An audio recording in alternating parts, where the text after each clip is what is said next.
तो बोलिए गणपति महाराज की जय, सियापति रामचंद्र की जय। तो राम राम सभी दोस्तों, भाइयों बहनों। अभी तक हम श्री रामचरितमानस के अयोध्या कांड को पढ़ चुके हैं। अयोध्या कांड के बाद आज हम श्री रामचरितमानस के अरण्य कांड को पढ़ेंगे। अरण्य कांड मतलब अरण्य का अर्थात जंगल, अर्थात जो वन में वास किया। तो राम जी, सीता जी और लक्ष्मण जी ने जैसे कि वन में वास किया, तो उसके बारे में भी हमारे श्री रामचरितमानस के अरण्य कांड में वर्णित है कि किस तरह से उन्होंने वहाँ पर जीवन जिया।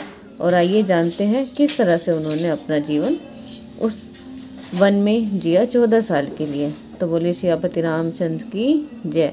श्री जानकी वल्लभ विजयते। जय श्री राम।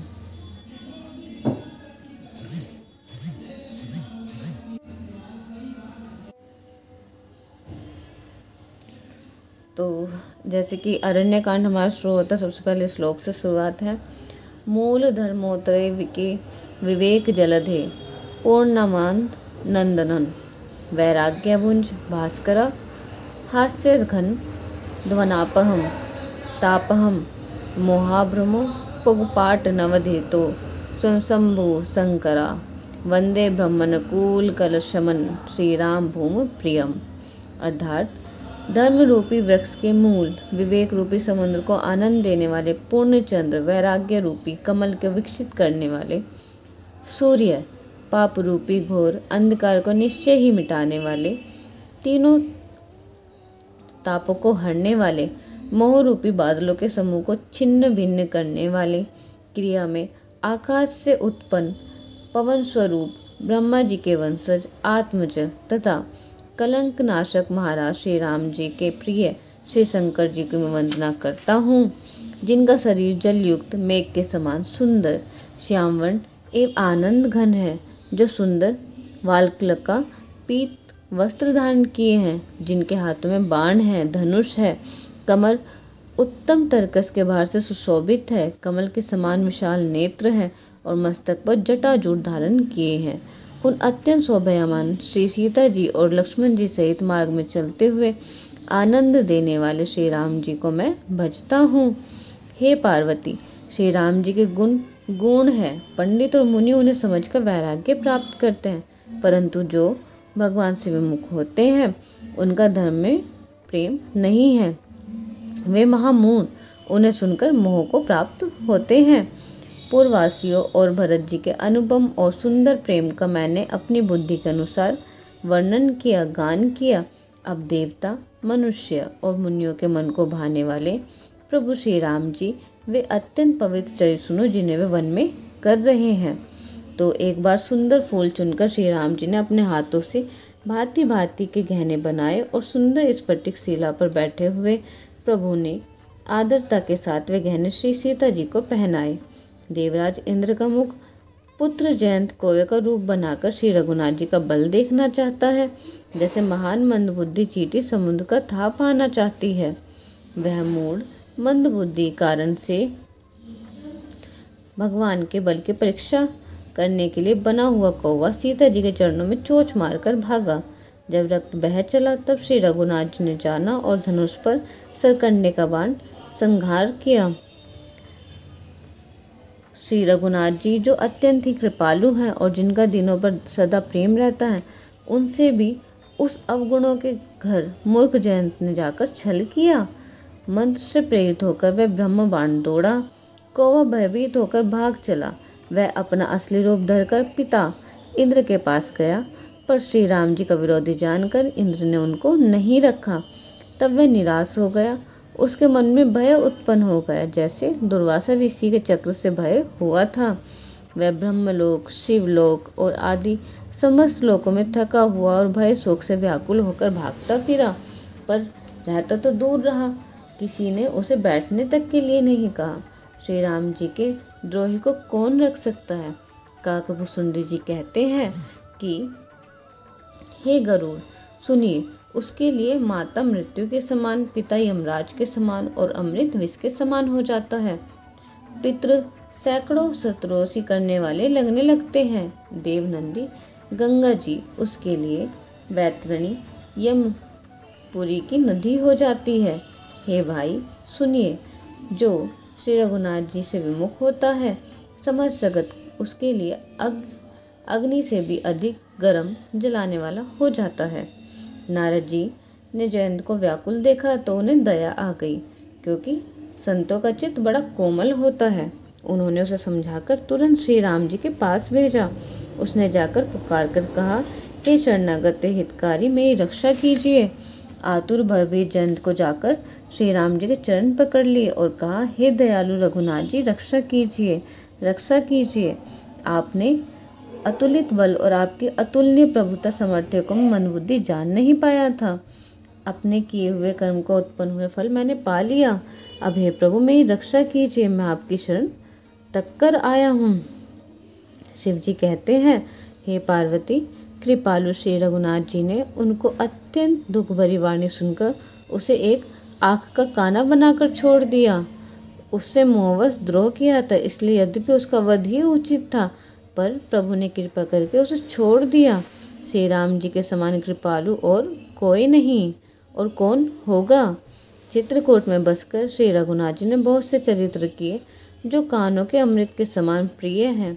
फिर कुछ समय पश्चात श्री राम जी के मन में ऐसा अनुमान हुआ कि अब सब लोग जान गए हैं, यहाँ बड़ी भीड़ हो जाएगी, इसलिए सब मुनियों से विदा लेकर सीता जी सहित दोनों भाई चले।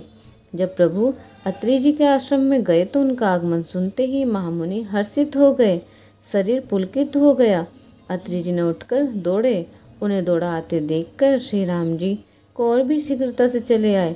दंडवत करते हुए श्री राम जी ने उठाकर मुनि को हृदय से लगा लिया और प्रेम आंसू के जल से दोनों जनों के दोनों भाइयों को नहला दिया। श्री राम जी की छवि देखकर मुनि के नेत्र शीतल हो गए। तब वे उनकी आदरपूर्वक अपने आश्रम में ले आए। पूजन करके सुंदर वचन कहकर मुनि ने मूल और फल दिए, जो प्रभु के मन को बहुत बहुत रुचे। प्रभु आसन पर विराजमान है। नेत्र भरकर उनकी शोभा देखकर परम प्रवीण मुनियों को श्रेष्ठ हाथ जोड़कर स्तुति करते हैं और कहते हैं, नमामि भक्त वत्सला कृपालु शील कोमला भजामि ते पदा भुजो अकामीना स्वाधा मंद। अर्थात हे भक्त वत्सल, हे कृपालु, हे कोमल स्वभाव वाले, मैं आपको नमस्कार करता हूँ। निष्काम पुरुषों के समय पुरुषों को अपना परम धाम देने वाले आपके चरण कमलों को मैं भजता हूँ।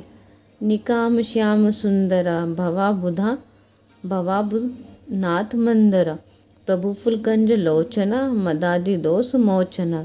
अर्थात आप नितांत सुंदर श्याम संसार रूपी समुद्र को मथने के लिए मंदराचल फूले हुए कमल समान नेत्रों और मंद आदि दोषों को छुड़ाने वाले हैं। प्रबल बाहु विक्रमा प्रभो प्रमय वैभवा निसंग चाप सायका धरा त्रिलोक नायक। अर्थात हे प्रभु, आपकी लंबी भुजाओं का पराक्रम और आपका ऐश्वर्य अप्रेम्य, बुद्धि के परे अथवा असीम है। आप तरकस और धनुष बाण धारण करने वाले तीनों लोकों के स्वामी हैं। दिनेश वंज मंडना महेश चाप खंडना मुनिंद्र संत रंजने सुरारि वृद्ध भंजने।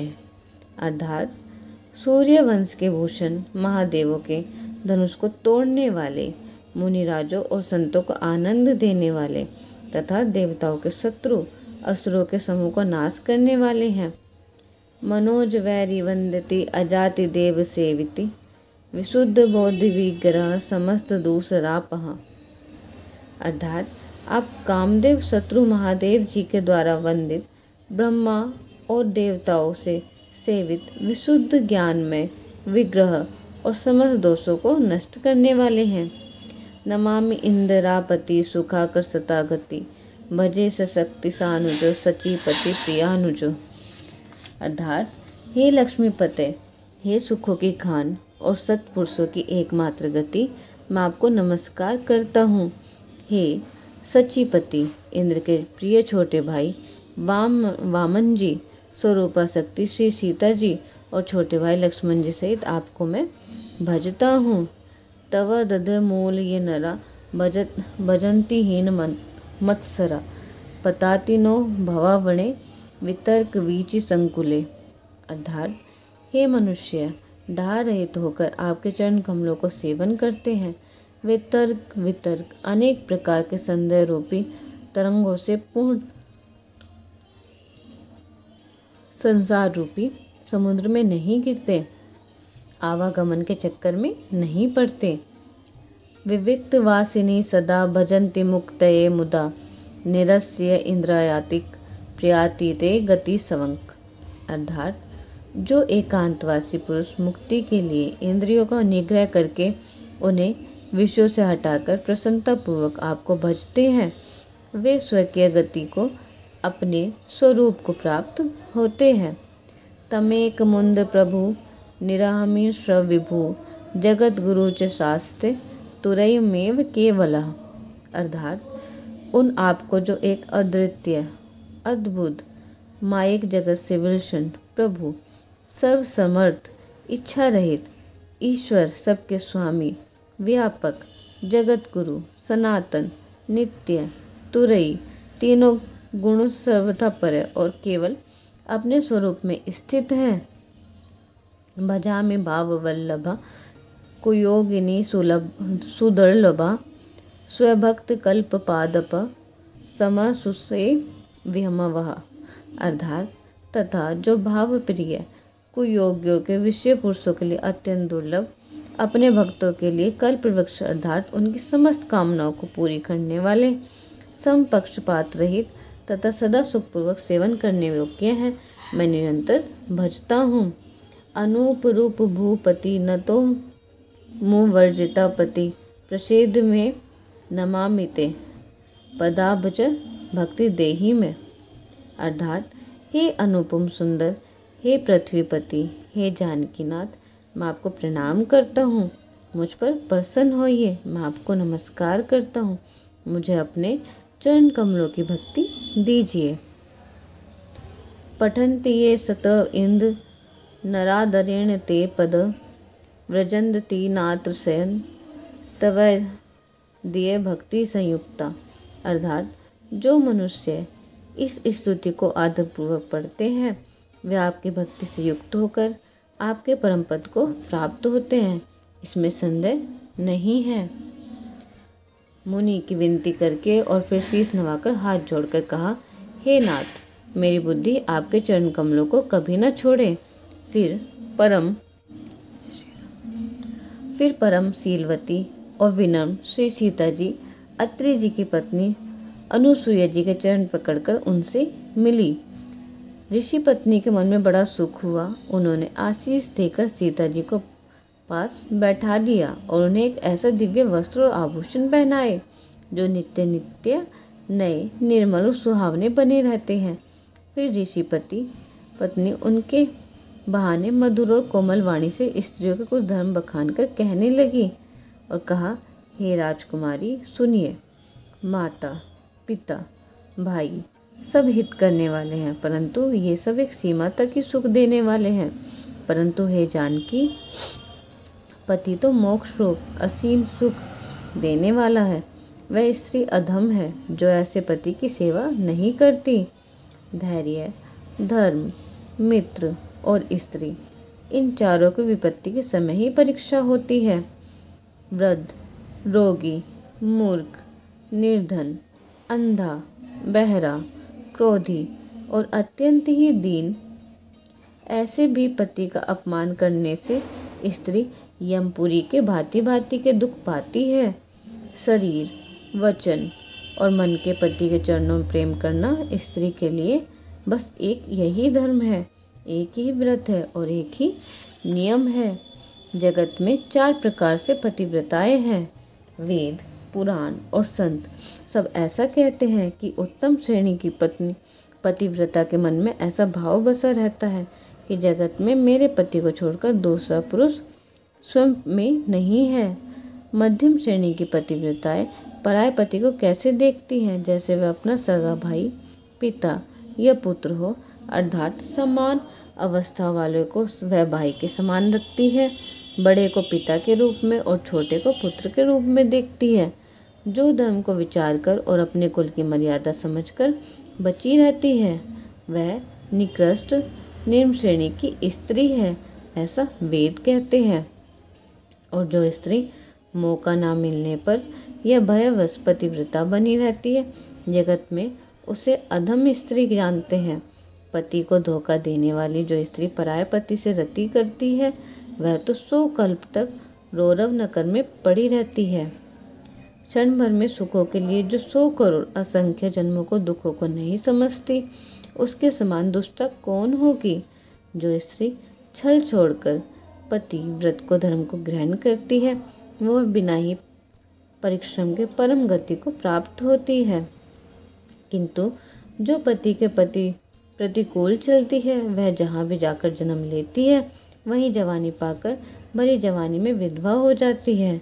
स्त्री जन्म से ही अपवित्र है, किंतु पति की सेवा करके वह अनायास ही शुभ गति प्राप्त कर लेती है। पतिव्रत धर्म के कारण ही आज भी तुलसी जी भगवान को प्रिय है और चारों वेद उनका यश गाते हैं। हे सीता सुनो, तुम्हारा तो नाम ही ले लेकर स्त्रियाँ पतिव्रत धर्म का पालन करेंगी। तुम्हें तो श्री राम जी के प्राणों का समान प्रिय है। यह पतिव्रत धर्म की कथा तो मैंने संसार हित के लिए कही है। जानकी जी सुनकर बड़ा सुख पाया और आदरपूर्वक उनके चरणों में शीश नवाया। तब कृपा की खान श्री राम जी ने मुनि से कहा, आज्ञा हो तो अब दूसरे वन में जाऊं। मुझ पर निरंतर कृपा करते रहिएगा और अपना सेवक जानकर स्नेह न छोड़िएगा। धर्म धुरंधर प्रभु श्री राम जी का वचन सुनकर ज्ञानी मुनि प्रेम पूर्वक बोले,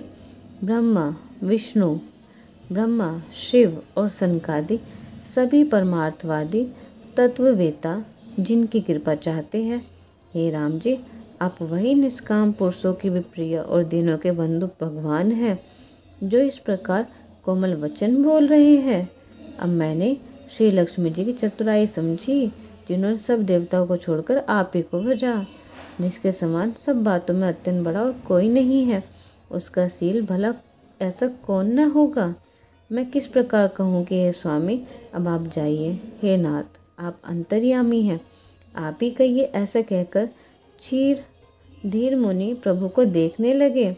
मुनि के नेत्रों से प्रेम आंसू का जल बह रहा है और शरीर पुलकित है। प्रभु मुनि अत्यंत प्रेम से पूर्ण है, उनका शरीर पुलकित है और नेत्रों को श्री राम जी के मुख कमलों से लगाए हुए हैं।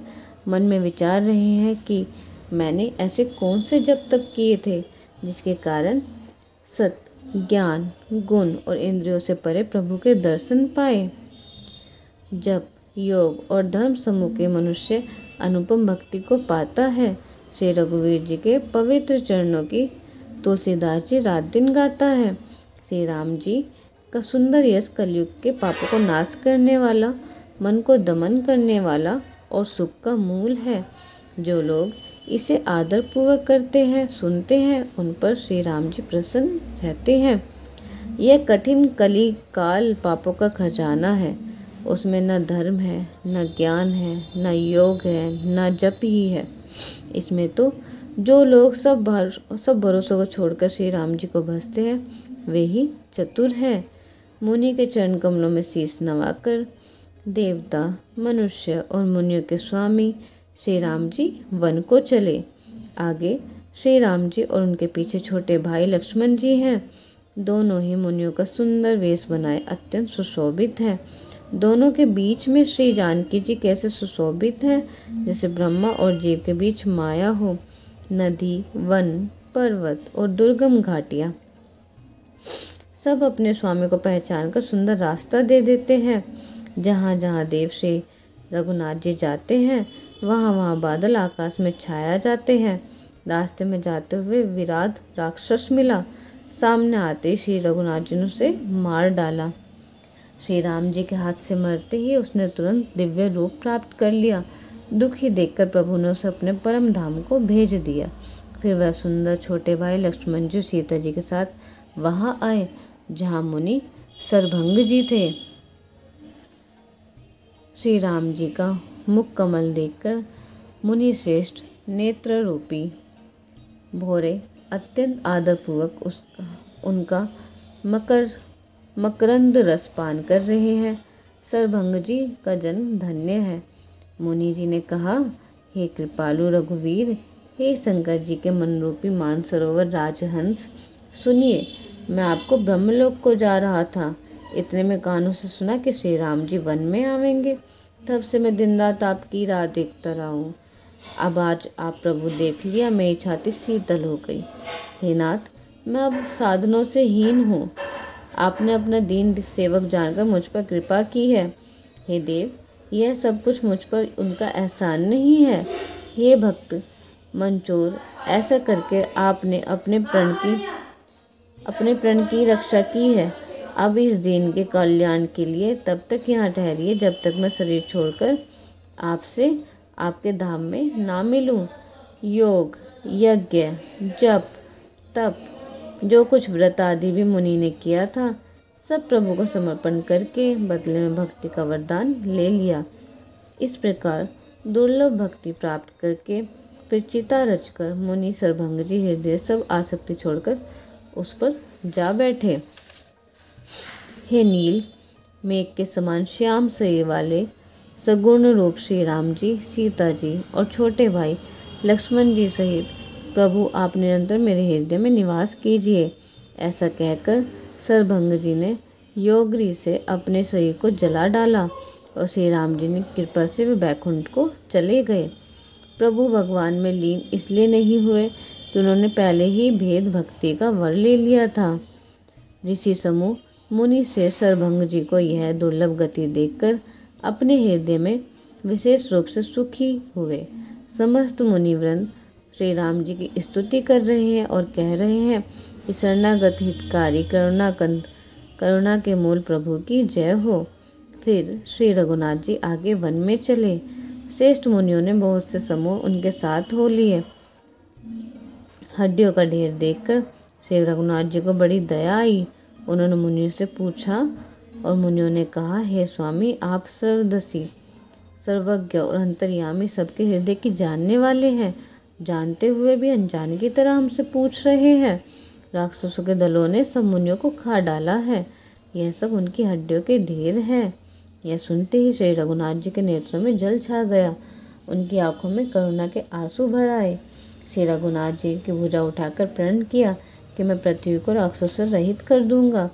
फिर समस्त मुनियों ने आश्रम जा जाकर उनके दर्शन और संभाषण का सुख लिया।